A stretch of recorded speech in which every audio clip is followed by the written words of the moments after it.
Joseph, why don't you become Muslim? Why don't come? Yeah, why don't you accept the truth? I'm not really too sure about Muhammad. Why are you not sure? Be open.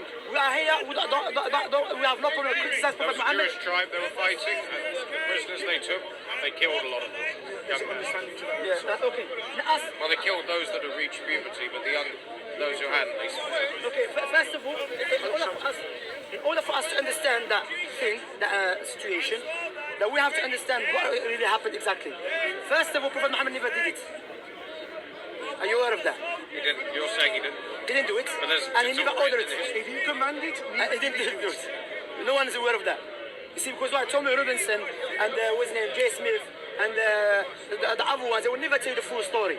Rather, Prophet Muhammad came to Medina, and he told the Jews signed treaty, all of us, that anyone outsider try to attack Medina, it's open all of us to defend it.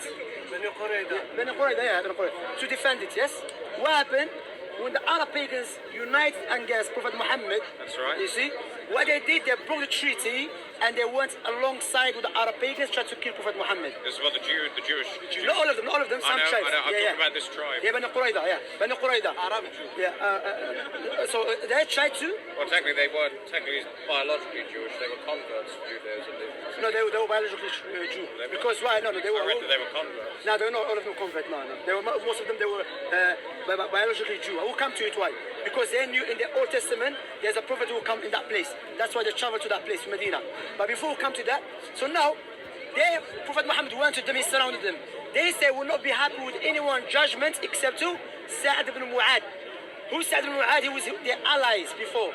Sa'd ibn Mu'ad, he said, "Oh Prophet Muhammad, do you accept me to be a judge over them?" He said, "They chose you." He became a Muslim. At the time, he was a Muslim. Yeah. But prior to that, he was from the Jewish tribes. Yeah. So they chose him to be the person who would judge in the affair. So He was not Jewish. But look, subhanAllah, he was not Jewish. He was not Jewish. He was Arab. Yeah? He was the ally. Yeah. He was from the Arab and the Arab. Yeah? But my point is, look. So he said we should what? Kill those who from their man and reach puberty, and the other one will keep them as a war captive. Yeah. But did you know that law is in the Bible? Let us read in the Bible. That's why, as our brother Abu Iyad, one of our teachers, mentioned, he said the law that was mentioned by Sa'd ibn Mu'ad, according to the Torah. Let us read where is it in the Torah that if you enter a town, what you should do to them.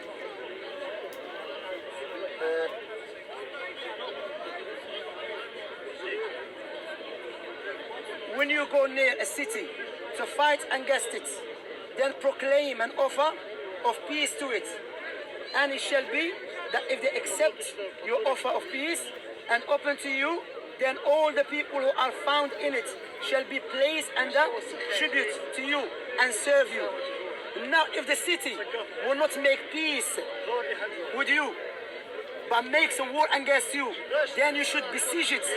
And when the Lord your God delivers it into your hand, you should strike every male in it with the edge of the sword.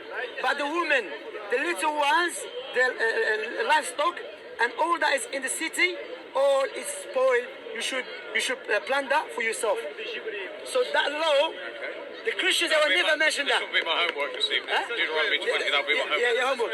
So this is Deuteronomy. Yeah, Deuteronomy. But now let us read out what the Jewish historian said about how Islam defended Prophet Muhammad, how Prophet Muhammad and Islam defended Jews. This is, you can go do another homework. This is, subhanAllah, our brother Abu Iyad Hafidahullah said it to me yesterday.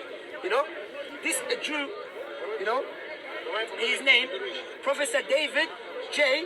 Was that Western, yeah? So he's a professor in Vanderbilt University in USA.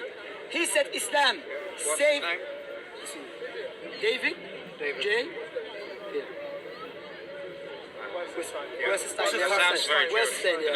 Yeah, it's Jewish. You can do your own homework. For the people that are watching, they do homework. But what he said, Islam saved Jews. This is an unpopular, discomforting claim in the modern world, but it is historical truth. The argument for it is double.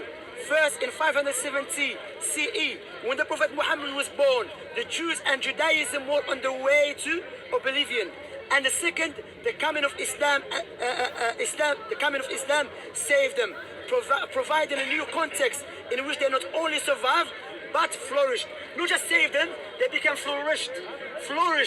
Yes, because what is known historically, the Christians, they were very harsh toward the Jews. They used to kill the Jews because why? They believe their forefathers killed who? Their God. Subhanallah. See what I'm saying? So all of this you see in the media, Joseph, wallah, is a lie against Islam. It's a lie against Prophet Muhammad. So that's one doubt I have clarified to you. That Prophet Muhammad never started fighting the people first. He was in Medina for 13 years. He was getting tortured. His companions was killed. They tried to kill him. He was patient. I was speaking to one of the Tommy Robinson supporter. She said that would be enough for me to kill them. Prophet Muhammad never did that. Why? Because he said, give them time. Maybe they are brainwashed. Maybe they cannot understand. Rather, he used to make dua for them. Oh, Allah, guide them. So he didn't come just kill, as the media tried to mercy for mankind. Then he migrated from Mecca. 13 years. You know, 13 years is not that small time. It's a long time, 13 years.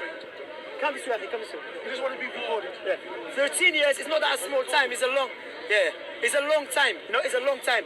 So Prophet Muhammad, 13 years being patient. Then he migrates to Medina. What did he do? Did he go and attack them? No. They tried to attack him first. Then Allah sent down a verse in the Quran. Udina lilladina. What is the verse? Now the verse. I'm going to translate it. Allah has given permission to those who've been oppressed to fight, to defend themselves. Again, the person might say, oh, Shamsi, what about the verse when Allah said, fight against those who never believed in Allah and His Messenger, from the Jews and the Christians, until they pay what? Jizya. This verse, there's a reason for this verse to be revealed. This verse was revealed because the Romans, they tried to attack Prophet Muhammad. They started this again. So he never started any fight. They started it. That's why one of the scholars, Ibn Taymiyyah, may Allah have mercy upon him, said, Islam came with the da'wah first, to call people.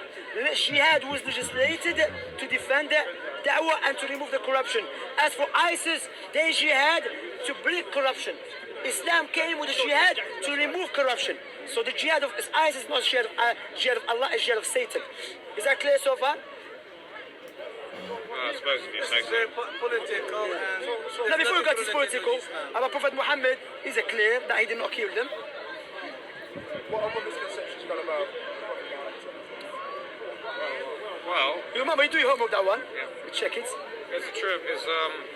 He had an adopted son, but he took his adopted son's wife, or he had a revelation that... Yeah, Zayd ibn Haritha. And isn't that a bit strange? No, it's not. Why? First of all,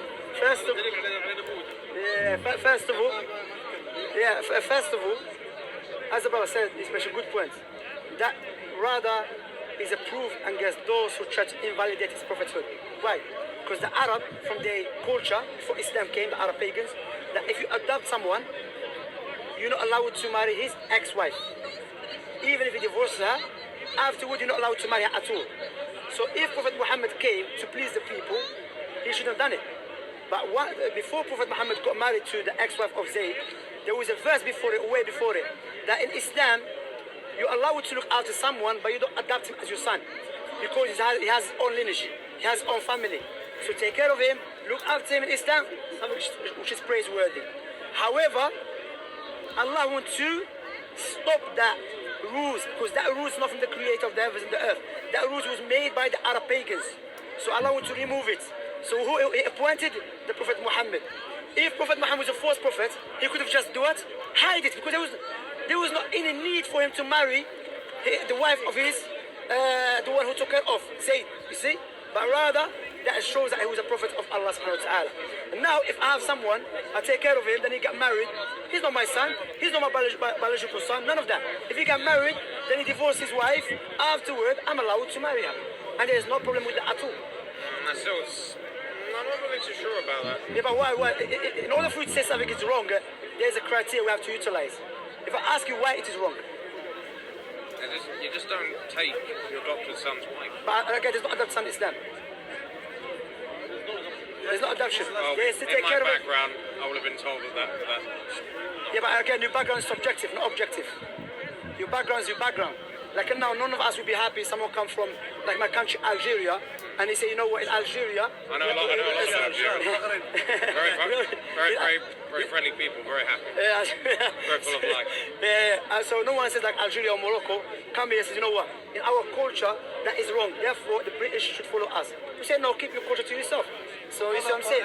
You follow the Quran. Because logic dictates you follow what the creator came with, not what the human came with. Because human, from their human nature, they're always imperfect. But the creator is perfect.